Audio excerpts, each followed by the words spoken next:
UKLO 1 year masters. No IELTS required up to 5 years visa. High visa success rate. మన దేశంలో ఈ రాజపరంపర ఉంది అనుకున్నాం. ఏది శ్రీరాముని యొక్క వంశావళి, శ్రీరాముని యొక్క పూర్వం నుంచి శ్రీరాముని పరం వరకు ఎప్పటి వరకు పాండవుల కాలం వరకు వంశావళి ఉందని, చంద్రవంశం ఉంది, చంద్రవంశంలో శ్రీకృష్ణ వంశం ఉంది, పాండవుల వంశం ఉంది, ఇలా చెప్పుకున్నాం. మన దేశంలో మాత్రమే కాదు, మన దేశం పక్క దేశాల్లో కూడా మన యొక్క ప్రాచీన సంస్కృతి సంబంధించిన సాక్ష్యాలు ఉన్నాయి. వాటిని కూడా మనం పరిగణలోకి తీసుకోవాలి. ఇప్పుడు కలిశకం ఒకటి ఉంది. కలియుగం ప్రారంభమై అయినటువంటి కాలం. ఈ కలియుగం ప్రారంభం అంటే ఇప్పుడు క్రీస్తు శకం లెక్క పెడుతున్నాం మనం ప్రస్తుత కాలంలో. క్రీస్తుకు పూర్వం ఏ శకం లెక్క పెట్టేవాళ్ళు అంటే, క్రీస్తు శకం లెక్క పెట్టడం అనేది ఆంగ్లేయులతో వచ్చింది. క్రీస్తు శకం లెక్క పెట్టడానికి పూర్వం శాలివాహన శకం లెక్క పెట్టేవారు, అతను శాతవాహనులు ఉండేవారు. అదే ఇది దక్షిణ భారతదేశంలో. అదే ఉత్తర భారతదేశంలో అయితే విక్రమ శకం లెక్క పెట్టేవారు. ఏమండి, ఈ విక్రమ శకం లేదా శాలివాహన శకం, క్రీస్తు శకం ఇవన్నీ కూడా ఏదో కొంచెం కాలం తేడాతో ప్రారంభమైన శకాలు ఇవి.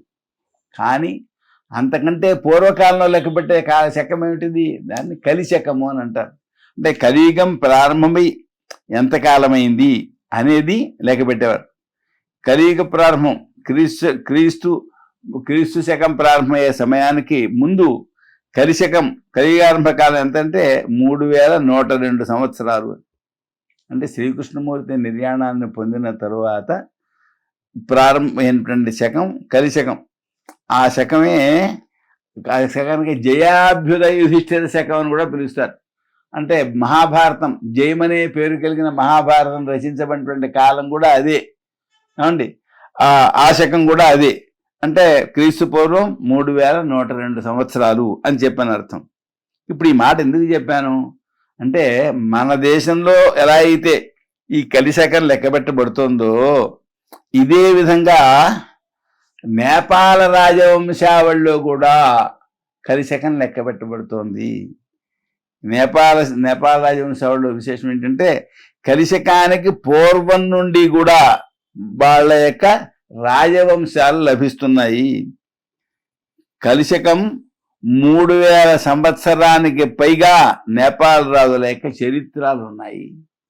ఏమండి, దానిలో కొన్ని విషయాలు మనం చెప్పుకుందాం ఇప్పుడు. ఎందుకంటే మనం ప్రాచీన భారతదేశ చరిత్ర ఉంది అని చెప్పడానికి నేపాల్ రాజవంశావళి కూడా ఒకనొక ప్రమాణం అవుతోంది, గొప్ప ప్రమాణం. ఎలాగా? నేపాల్ దేశాన్ని పాలించిన 5వ వంశం రాజవంశం సూర్యవంశం. సూర్యవంశం అంటే ఏంటి? రామచంద్రమూర్తి వంశమే. రామచంద్రమూర్తి వంశంలో కొందరు నేపాల దేశాన్ని పాలించారు. ఏమండి, ఆ వంశంలో మొదటి ఆయన పేరు భూమివర్మ. ఆయన కలిశకం 1389వ సంవత్సరంలో పట్టాభిషేకాన్ని పొందాడు. ఇది నేపాల రాజవంశావళిలో ఉంది. ఏమండి, ఆ గ్రంథంలో ఆయా రాజవంశాలు పరిపాలించిన కాలాలని కలియుగాబ్దాల్లో చెప్పారు. ప్రధానంగా గుర్తుంచుకోవాలి, మనకు కలియుగాబ్దం ఉంది, వాళ్ళకి కలియుగాబ్దం ఉంది.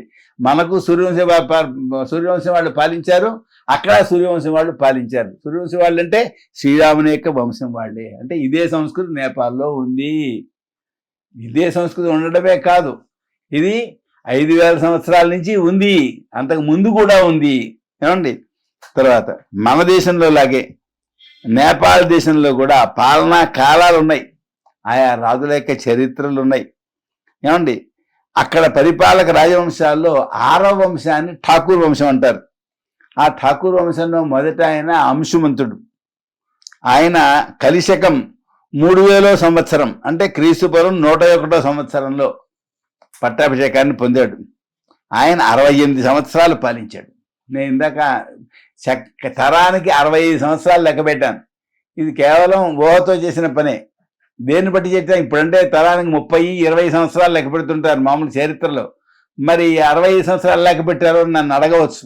దానికి కారణం కాయకల్ప చికిత్స అని చెప్పాను. అంతేకాదు, శ్రీకృష్ణుని యొక్క ధర్మరాజు యొక్క దీర్ఘాయుర్దాయాన్ని మనసులో పెట్టుకు చెప్పిన మాట. కానీ ఇప్పటికి 2000 సంవత్సరాల వెనక మన పక్క దేశంలో నేపాల్లో 68 ఏళ్లు పాలించిన వాడు అంశుమంతుడు అనేటువంటి రాజు, ఠాకూర్ వంశానికి చెందినవాడు. ఏమండి, తర్వాత 68 సంవత్సరాలు పాలించాడు. అంటే క్రీస్తు పూర్వం 101వ సంవత్సరం నుండి క్రీస్తు పూర్వం 38వ సంవత్సరం వరకు పాలించాడు అన్నమాట. ఇతని పాలనా కాలంలో విశేషం జరిగింది. మన దేశంలో మాళవ దేశం ఒక దేశం ఉంది. మాళవ దేశానికి అధిపతి విక్రమార్కుడు. ఆయన ఈ అంశుమంతుని కాలంలో నేపాల్ దేశానికి వెళ్ళాడు. నేపాల్ దేశానికి వెళ్ళడం ఎందుకు వెళ్ళాడు?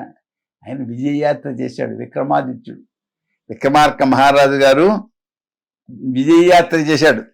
ఆ విజయయాత్రలో భాగంగా నేపాల్ దేశం వెళ్ళాడు. నేపాల్ రాజు ఈ రాజుని గౌరవించాడు. అందువలన అక్కడ విక్రమ సంవత్ ప్రారంభమైంది. మనం ఇక్కడ విక్రమ శకం అంటాం. ఉత్తరాదిని అంటే ఉత్తర భారతదేశంలో విక్రమ సంవత్ అంటారు. ఈ విక్రమ సంవత్ ఎప్పటికీ వాడుతున్నారు. అక్కడ పంచాంగాల్లో విక్రమ సంవత్ రాస్తారు. ఈ విక్రమ సంవత్ మన దేశంలోనే కాకుండా నేపాల్ దేశంలో కూడా వాడారు. ఎప్పటి నుంచి? విక్రమార్క మహారాజు కాలం నుంచి. ఎందుకు వాడారు? ఈ మహారాజు అక్కడికి వెళ్ళాడు, విజయాన్ని సాధించాడు. అందువల్ల విక్రమ శకం ప్రారంభమైంది. విక్రమ శకం అంటే క్రీస్తు పూర్వం 57వ సంవత్సరం. ఇప్పుడు చూడండి మనకి ఎంత అద్భుతమైన చరిత్ర దొరుకుతుందో. ఓ పక్క నేపాల్ రాజవంశావళి, అది దాంట్లో సూర్యవంశం, వాళ్ళు కలిశకం ప్రారంభించి ఉండడం, అక్కడ హిందూ ధర్మమే పాటించబడడం. అంతేకాకుండా క్రీస్తు పూర్వం 57వ సంవత్సరంలో ఉండే విక్రమార్కుడు అక్కడికి వెళ్ళి విక్రమ సంవత్తు ప్రారంభించడం. ఆ విక్రమ సంవత్తు మన దేశంలో కూడా ఇప్పటికీ ఉత్తర భారతదేశంలో వాడుకలు ఉన్నాం. దీనికి ఆధారం ఏంటి? ఇండియన్ యాంటిక్విటీ వాల్యూమ్ 13 చూడండి. దాంట్లో 411 పేజీ నుండి 428 వరకు ఈ విషయాలన్నీ కూడా ఉన్నాయి. ఏమండి, ఏది? నేపాల్ రాజవంశావళి ఉందన్నమాట. ఏమండి, అంతేకాదు ఈ దేశాన్ని పాలించినటువంటి వారిలో సూర్యవంశంలో 27వ రాజు శివదేవవర్మ. ఈయన కలిశకం 2764వ సంవత్సరం నుండి 2865వ సంవత్సరం వరకు పాలించాడు. ఇది క్రీస్తు పూర్వం 338 నుండి క్రీస్తు పూర్వం 277 అవుతుంది. చూసారా? ఈ శివదేవవర్మ శాసనాలు వేశాడండి. మనకి శాసనాలు ఉన్నాయి, ఆధారాలు. ఆయన పట్టాభిషేకం హర్షశకంలో జరిగింది. హర్షశకం 119లో జరిగింది. హర్షశకం అంటే గొప్ప ఆయన మహారాజు ఉన్నాడు, హర్ష మహారాజు. ఎక్కడున్నాడు ఈయన? హర్ష మహారాజు ఉన్నది కాశ్మీరంలో ఉన్నాడండి. హర్షదేవుడు చాలా గొప్ప రాజు.